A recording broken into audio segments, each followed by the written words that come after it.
What up guys, welcome to the Son of Wanda. Today's video is going to be a little bit different for me because I'm going to be reviewing a franchise that has been around forever, but for me it's only been around a little bit, the Harry Potter franchise. So let's conversationalize. What up guys, so a lot of you might be wondering, what is he talking about? Why is he reviewing the Harry Potter franchise that's been around, like I said, forever?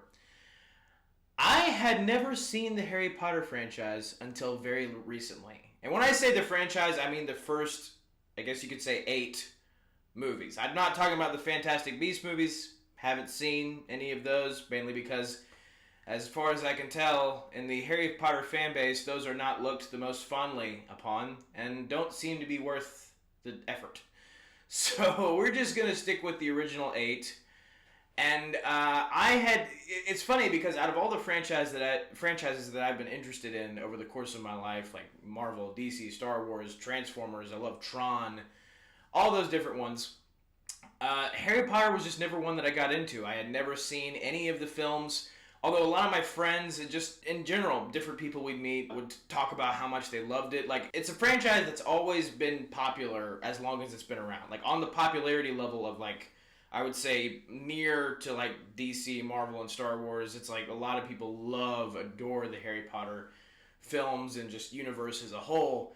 And so recently I ended up just kind of, because I was interested, I was just curious, I was just wanted to see what everybody else was talking about. And I ended up watching all 8 films. Not in a day, but over the course of a few months. So this video is going to basically just be my general thoughts of this universe and no critiques or anything like that. Just talking about the things that I really enjoyed about it that I wasn't expecting. Because it's funny, like when you hear about something all your life and like different details about things, you come to expect something specific based on what everybody has described. But then when you actually see it, you kind of learn that, oh, well, maybe it still had some unexpected elements to it, even though you've heard about it all of your life. And especially in this case, you know, just in general, the premise, like, I'm not a fan of, like, the deep, when you get into, like, the deep kind of magic stuff, any kind of, like, the sorcery things, I'm not really a fan of that. And it surprised me how much this franchise, like, regardless of how you feel about that kind of stuff, or if, like, the whole magic thing is, like, in your interest at all, how anyone could really just watch a movie from this franchise and be like, okay, that was actually kind of fun. So as a newcomer, as a person who, I've not read the books, I have no experience with this franchise other than the films that I've very recently seen, this is my review of the franchise as someone who is very, very, very new to the party. So the first thing that we're going to be going over in regards to this franchise is just the fact that it's a very interesting universe. It's a universe that has a lot of history to it, that feels very lived in. All the characters feel real, and the characters that, like, the teachers at Hogwarts and all that, they each feel like they've lived a lot of life and know a lot of things. It doesn't feel like anything is done half-hearted. You can really tell when they were making these movies, they really put a lot of effort into making what the author J.K. Rowling wrote in her books, really presenting that in a cinematic and very visually interesting way. And even like the way like some of the magic systems work and the history that is established, it just keeps drawing you in. You want to know more about like what's the backstory behind this relic, or who's this character, what's their deal, and all of that stuff. Like, it's not that none of the characters feel shallow. All of the characters feel like they have something distinct to them. And because of that, it is an interesting universe. You want to learn more. And a lot of credit needs to be given to the first film specifically because it does such a good job of introducing you to the universe. I mean, when you watch the first Harry Potter movie, Harry Potter and the Sorcerer's Stone, because Harry himself doesn't know anything about Hogwarts, just like the audience, if they haven't read the books, doesn't know anything about Hogwarts, they're introduced to it, just like Harry is. So you're following along with Harry, being introduced to all these different elements, and it's like, it's not just the fact that this is a wizarding world and there are wizards and different kinds of magic and all that. It's also the different characters you meet along the way, the different creatures and stuff. Like, it's a very specific fantasy world. Like, it's not generic at all, I think is a good way to put it. Like, they really did a good job at making this universe a distinct franchise, to where, like, if anything from the franchise showed up, even though there's so many different fantasy franchises, if anything from this franchise showed up, you'd be like, hey, that's from Harry Potter. I think what also really helps, and specifically related to this being a saga, like the first 8 films, is that since you start out from the perspective of a child finding out more about this universe, it feels much more natural as the story progresses over the course of the films, and you get more used to it. You get more used to the weird nature of a lot of the things. You get more used to some of the darker aspects as they're introduced. Like, you're just as horrified as Harry is and all his friends are when something terrible happens, and it just gives you a very natural way of progressing through the story by telling it the way that they did. And that brings me to my second point. This universe is very accessible, like I alluded to before. When you think like wizards, and when you think like school for magicians and sorcerers and all that, a lot of people might be turned off by just that concept alone. Like, they may not be into fantasy, or they may not be into the whole magic stuff, because a lot of different universes and movies and whatnot that explore those different kinds of elements tend to go a little bit too dark with it, like right out of the gate, or there could just be too many exposition dumps and all that don't feel very natural, and just feel like they're pouring all this information on you and you just don't have enough time to process it. That's the opposite of what this franchise does. It does a phenomenal job of taking a concept that might seem like a bit of its own more concentrated thing that would only attract a few, like a certain group of the audience than the whole audience. This franchise makes it accessible for everybody. And you hear that a lot in modern day, like, we're gonna make this for everyone. Like for Star Wars, you hear that a lot. Like, this Star Wars is for everybody and all that.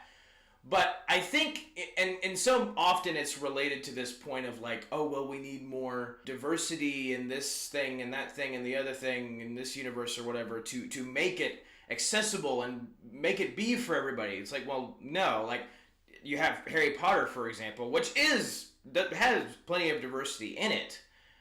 But the reason it's accessible is because the people making these movies clearly are not expecting the audience to just track along with everything that's happening in terms of the actual world building. Like, again, like I said before, because Harry himself doesn't know anything about Hogwarts, you're able to follow along with him and learn as he learns. And that alone makes it more accessible. And they don't like overdo it with the magic. They'll get dark at times, but they never get dark to a point of like, okay, a lot of the kids probably couldn't watch this, and it's just getting a little too weird with what they're doing with some of this stuff. Like, I don't think they ever get to that place, which is funny because some other franchises, like Marvel, for instance, who aren't even centered around the magic stuff, will sometimes get a little bit too dark and contrived and complicated with it. But again, in the case of this one, they do a good job of making it like a consistent, like, okay, kids can still watch this,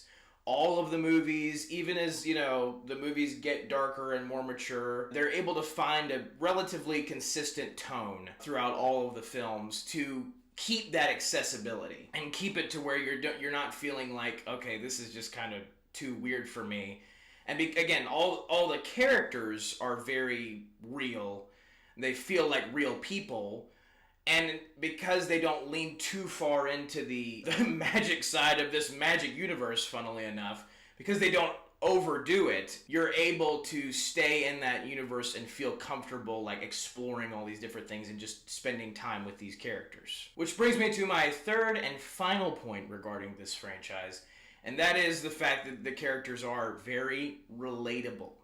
It's funny because some people will say that, like, because when there's like a chosen one plot line, like Star Wars has a chosen one plot line, and plenty of other franchises have it, like The Matrix, where it's that one guy or that one girl that's like the key to everything, and their destiny is to stop the bad guy. It's all on them, and that's like the main plot point of whatever narrative it is. And some people say that kind of limits like the relatability of a character when it's all on them. Like, they're the chosen one. Like, not any person could just have this specific responsibility. But like a lot of other franchises have executed well, this one also does. Where Harry Potter himself doesn't act or feel like he's this very specific person. In the sense of, like, he has all this specialness to him. Like, he feels like a guy or a kid that any kid around his age is like, oh, I want to be Harry Potter, and I want to, like, fight the bad guys and do all of this magic stuff. And I think that's the part that's so well written about Harry's character, is that despite the fact that he is the chosen one and he is meant to, like, fight Voldemort and bring balance to the Harry Potter force, if you will, he still always feels relatable.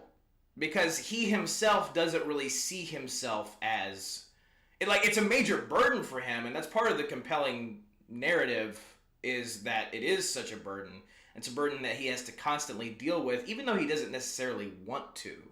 Like, he finds some enjoyment in being the it guy and being the kid that everybody's talking about, but a lot of the time you can tell that he himself is like, I don't really want to be the guy that everyone else is depending on.